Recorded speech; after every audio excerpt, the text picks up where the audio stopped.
سلام دوستای عزیز، به کانال من خوش اومدین. توی این ویدیو طرز تهیه یک مدل فرنچ توست رو براتون آماده کردم. امیدوارم که خوشتون بیاد.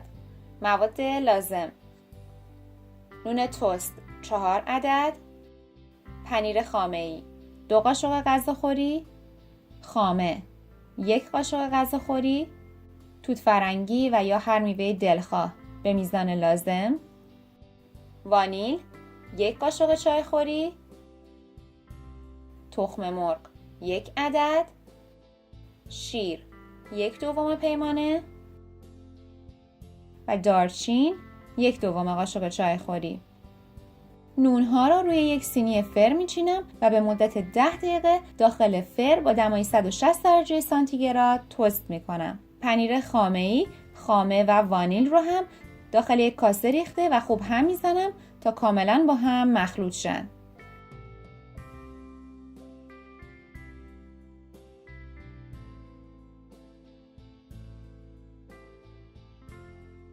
داخل یک ظرف دیگه تخم مرغ، شیر، دارچین و مقدار خیلی کمی نمک رو با همزن میزنم تا بافتش یک دست بشه.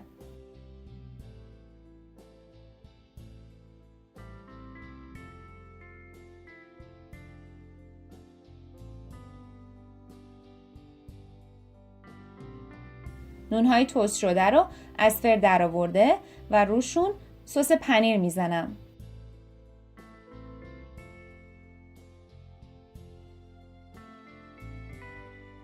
کمی توت فرنگی خرد شده روی اونها میریزم و نونها رو روی هم قرار میدم.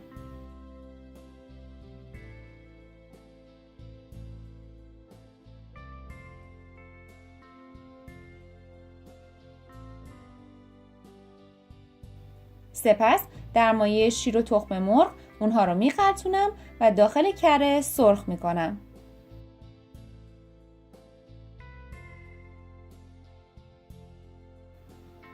سرخ کردن هر طرف حدوداً 3 الی 4 دقیقه زمان میبره و کافیه که فقط نونها طلایی بشن.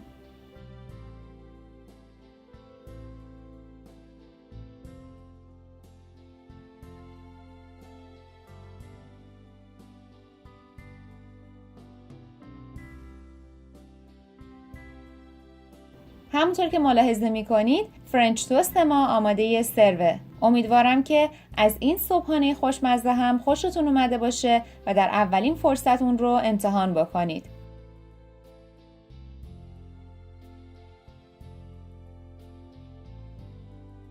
همچنین خوشحال میشم که این ویدیو رو لایک کنید، به اشتراک بذارید و سابسکرایب کرده و عضو کانال بشید.